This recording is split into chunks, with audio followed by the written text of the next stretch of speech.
Hi there, my name is Kay Moon, and I'm a twin soul channel and Western astrologer. This is a video about the new moon in Aquarius for 2022 for twin souls, occurring on February 1st, 2022 at 12:45 a.m.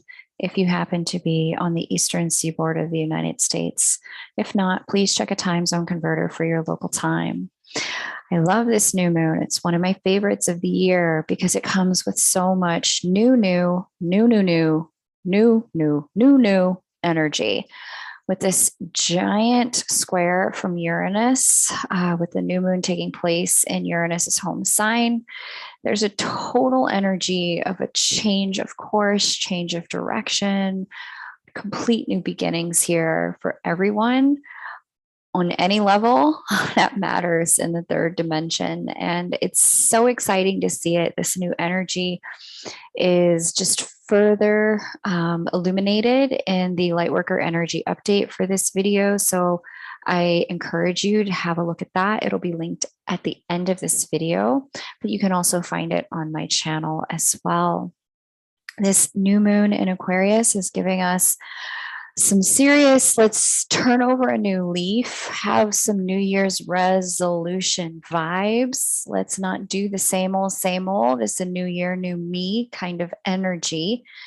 And I'm loving the way that it's in conversation with Saturn, the way it's in conversation with Uranus, the way it's in conversation with Chiron, even. I love seeing that, because all of this is pointing to a complete changing of the guard in our life and a willingness to let go of what we can see no longer works for us when it comes to the way we connect with the people who matter most for us. I go into much more detail in that Lightworker energy update. And now I'm going to dive into what's going on for Twin Flame Divine Feminine, Twin Flame Divine Masculine. Before I do that, though, I just want to let you guys know that in honor of this new energy, I have also created a new offering to share with you. I have released this offering to my private list first, and this is a 2-question recorded reading. So for those of you who have found the 4 to 6 week wait period to talk to me a bit daunting, this 2-question recorded reading will allow me to just pump out recordings on a much faster clip. Turnaround time being about 10 to 14 business days. Just need to come to my website and complete this little form. You can find, if we go back to the homepage, you can find this under both Twin Flame and personal readings. You'll be able to see this 2-question recording option. And there it is, the recorded mini reading. Okay. And it's both here under Twin Flame readings and here under personal readings. A couple of things of note. This 2-question reading, it does not allow you the opportunity to talk to me. So if you want to talk to me, book one of these other readings that allows you to get on my calendar. 2, this recorded reading is just that, just the recording. Question 1 and question 2, only send 1 question. People who stack entire areas of your life with 10 questions per area, I'm only going to answer the first question. Please know that. People do that all the time. They're like, oh, just put the whole thing in, see what she does with it. Send 1 question. 1 question, 2 questions, and any context you like to provide. If you'd like in-depth detail about a very important person in your life, and you and the connection between the two of you, my strong recommendation would be to book a full Twin Flame or relationship reading. And that will give me the opportunity to look at both charts and see how the connection works. And because I'm not an empath, I'm not a psychic in that way. If you want to know somebody's thoughts and feelings about you, I'm just not the best person to ask, because astrology doesn't reveal that kind of thing, especially not without a synastry chart. So there you go, 15-minute recorded reading. They're closer to 10 to 12.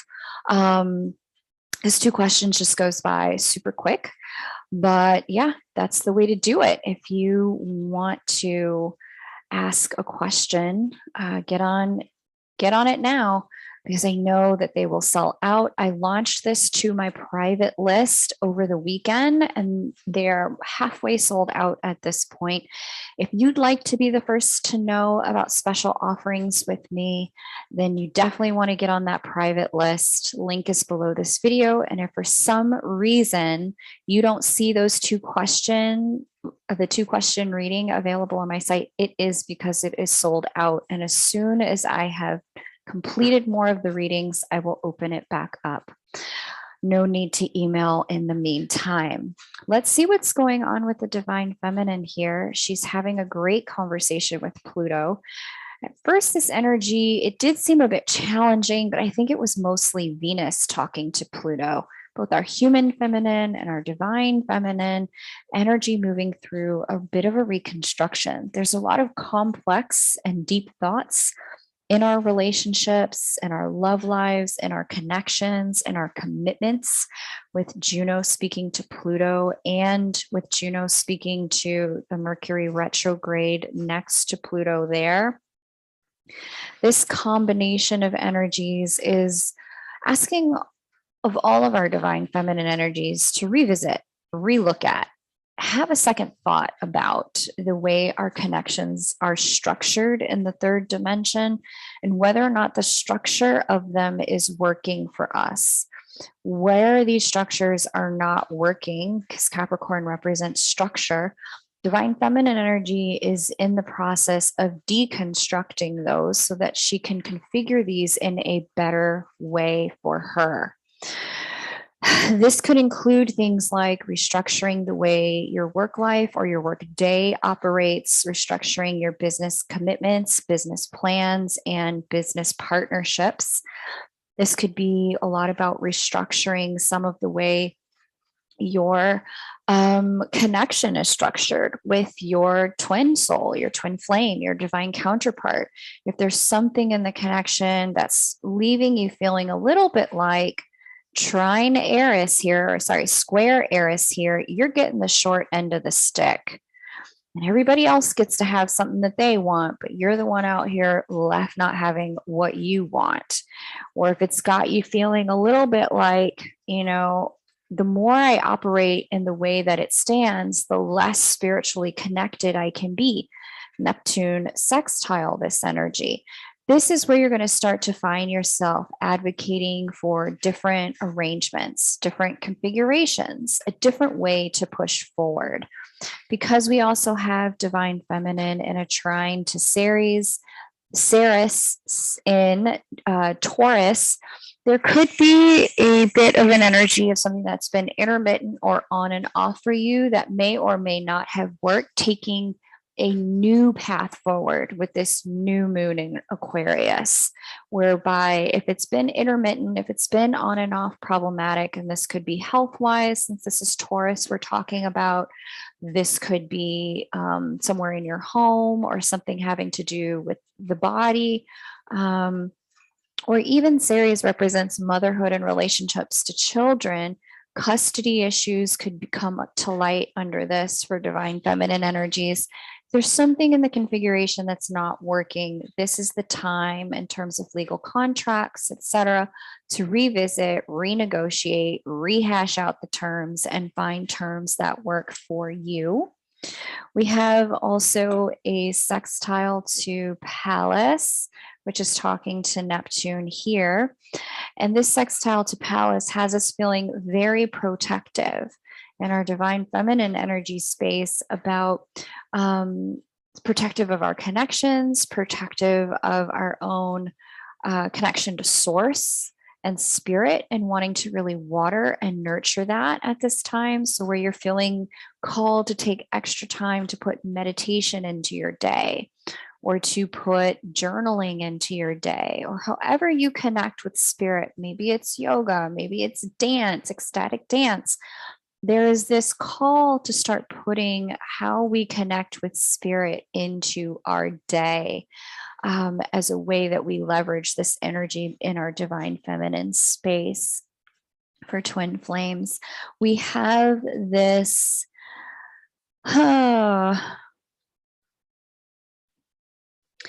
What's interesting about this, let's just see how I can describe this. So, this is a year where the divine feminine is going to move through 3 different signs. And you can see she's here at the 29th degree of Capricorn, which is where she started the year. Now, Capricorn's about tradition, it's about structures of our life, work, business. We have her there in Capricorn through February 2nd. She's been here since December of 2021. But then she moves into the sign of Aquarius here. It's a very different energy. It moves at quantum speed. It's all about the new and the next and looking out for the collective and being of service. And that energy goes from the 3rd all the way until April 21st. And then on April 22nd, we switch and we spend the remainder of the year in our divine feminine energy space in the sign of Pisces. Ultimately, we're almost going to feel as if we've been 3 different people between the beginning of the year and about the end of April. Pisces being all about our connection to the ether, the collective subconscious, where Aquarius is about the collective consciousness. Pisces is more about the collective subconscious or unconscious, that which isn't always accessible. What's interesting about this is this indicates a ramping up of psychic abilities within divine feminine energetic spaces as Capricorn, Sagittarius, where she was last year, Capricorn, where she ended last year, Aquarius, where she is going to next, and Pisces, where she'll finish out this year. Those 4 signs of the earth, air, water, fire configuration, those 4 signs are the most psychic of the 4: Sag, Cap, Aqua, and Pisces. And so there's this gradual building of psychic life force energy inside divine feminine energy spaces. And a big piece of a lot of the work that we did last year with Neptune and Chiron speaking to Juno when she was in Sagittarius had a lot to do with learning how to create discernment between what we are afraid of, the proverbial boogeyman, and what is true divine insight, and learning how to separate and differentiate our intuition from our instincts, because our instincts are fully based on what has happened before, what we have seen before, what the reptilian brain has clocked in our lived experience before. Our reptilian brain is wonderful at tracking things that have made us feel unsafe before and immediately having solutions available on the fight, flight, freeze, or fawn continuum so that we're never in that kind of danger again. Unfortunately, though, that can really get in the way of our divine attunement and our intuition showing us the truth of a situation, because when we are in a highly emotive state, having our intuition operate with clarity goes right out the window. And so we did a lot of the work last year with Chiron and Neptune forging discernment in divine feminine energy around what's real and what's fear in terms of what we couldn't see. And that was our work in Sagittarius, getting to the bottom of the truth, not catastrophizing, not awfulizing, not sensationalizing, not fantasizing. What is the truth, capital T truth, about what's happening in our divine connections? We've been through this shorter period of time in Capricorn where it became about putting pedal to the metal, rubber to the road, truth to the test.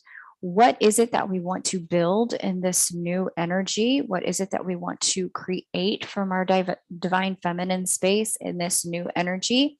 Now we're in this short passageway and we're about to wrap it up in Cap and move into Aquarius.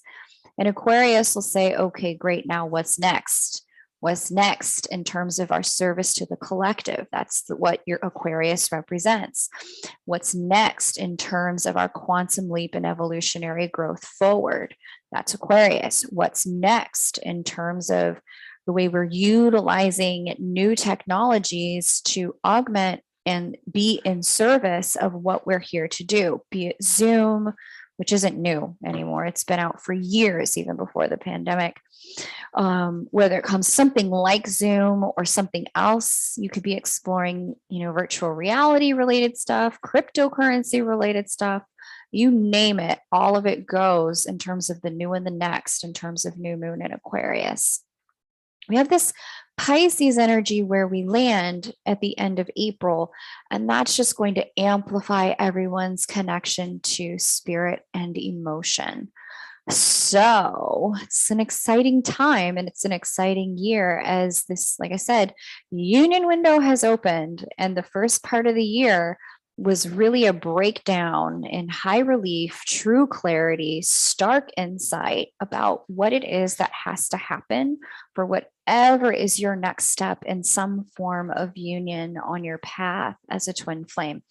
As I spoke about in videos prior to this, there are 4 different types of union: union with soul, source, union with source, union with self, union with your soul group, and union with counterpart. And that has various configurations in and of itself. So be paying attention to what your intuition, not your instincts, have told you and shown you about what's next in your path to union. Union with soul mission as well is one of the types of union that you want to be on the lookout for. And so you may be stepping into some clarity about soul mission at this point in time and how you want to be in service to the collective as we enter in this new energy, which is very exciting. Let's talk about what's going on in divine masculine energy space now. It's important to remember we all have both. Nobody's just one. It doesn't matter what kind of body you incarnated into or are transitioning from into, it's about the energy. So in divine masculine energy space for the twin flame collective, we have Jupiter in Pisces right here at the 7th degree. This Jupiter is in a sextile to Mars, 60 degrees apart. We've got a sextile to Venus as well, as Venus is maybe a little bit closer to 54 degrees, something like that, 50-ish degrees. But yeah, it's still considered the sextiling energy because Venus and Mars are in a conjunction.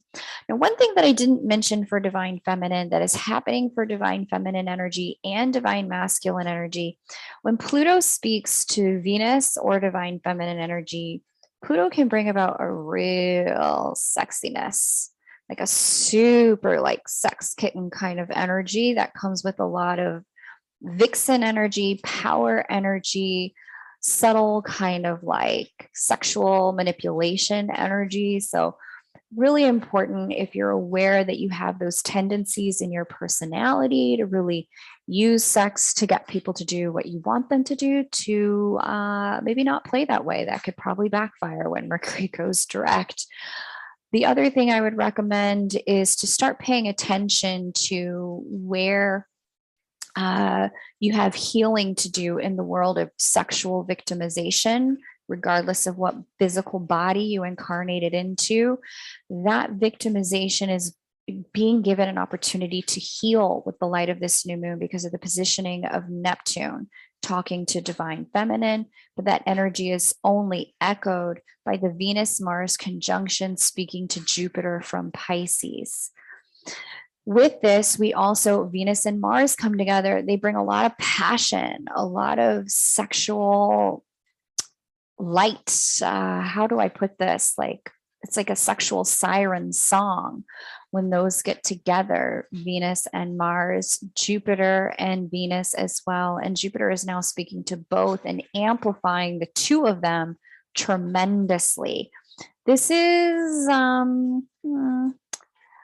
what do you call those things? Firecracker kind of energy. So it's a lot of sizzling here going on. But again, it's important to pay attention to where we have our own wounding and work on utilizing an energy like this to heal that. There's a lot of potential for healing here, especially around wounds having to do with our sexuality and our sensuality. Further, there's an opportunity for healing where our woundedness has caused us to try and control and manipulate others with our own sexual energy. There's a chance to heal that with this energy as well, and find a way to allowing people to make their decisions and their choices without the influence and sway that we can provide over the reptilian brain with our sexual prowess, so to speak. So to really give yourself the opportunity to just lay off, ease back, heal yourself, set other people free to do the same. Okay. Okay. Yummy energy though. So if, let's just say, listen, you're trying to conceive, it's not bad energy to conceive under, I'll tell you that. You might need to try a few times, but if you start trying at this new moon, the chances that this could take off into something that takes form is high, very high. So my fertile myrtles, be careful out here. Be careful. We have this energy of Jupiter sextiling Vesta. Here's Vesta here speaking to Venus. So there's real commitment through the sextile to the things that we value, with Jupiter speaking to Venus and Vesta. There's commitment to that which we're attracted to and drawn to. Many of you may find at this lunation that your divine masculine energy within yourself or counterpart is making that sort of commitment at this time to move towards something exclusive in the third dimension. Relationship wise, we also have a real motivation to work for our existing commitments with this. Like you may find a renewed breath of fresh air in your connection and your commitments at this time. It really seems to come from a spiritual source inside of you. It's your divine masculine energy inside toward the things that you have already been committed to. And this could be in the world of career, especially because these two are sitting in Capricorn. This could be in the world of an existing marriage, especially since these two sit in Capricorn. They could also be pertaining to a spiritual practice that you've bonded your soul to in this lifetime. So, where you're finding yourself drawn or pulled to renew commitment and vows to follow through. This is a fabulous new moon for that, because with Saturn speaking to the new moon, in addition, it is a commitment focused new moon for sure. Okay. We have a sextile to Pholus from Jupiter. So where is Pholus, which I don't like, speaking more directly to Mars and Pholus, although Venus is certainly a part of that configuration. The thing about the Pholus placement here is that it can make things that we've committed to, unfortunately, become a victim of circumstance in this energy. Like sometimes when Pholus is playing a prominent role in the beginning of something, and this would be definitely a new beginning with this new moon in Aquarius, commitments made at this time can become victims of circumstance at a later date.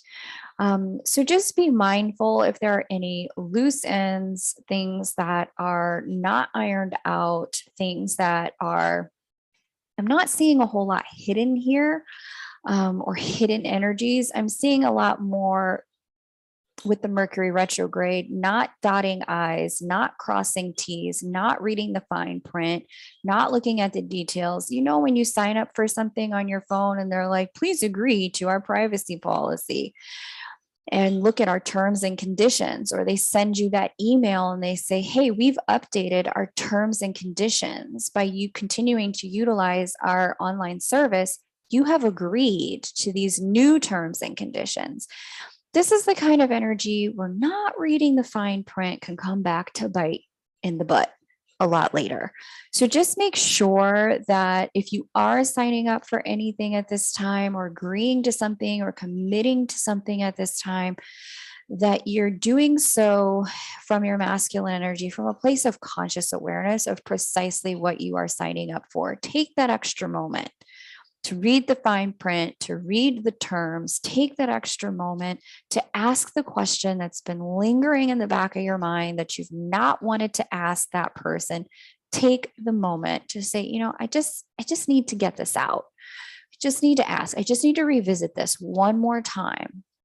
Because with this Mercury Pluto conjunction and Mercury going retrograde and then crossing back over Pluto in the light, questions asked now and things paid attention to now. When Mercury goes direct, it can start to those details that we need in order to feel at peace with the commitments we're making at this time.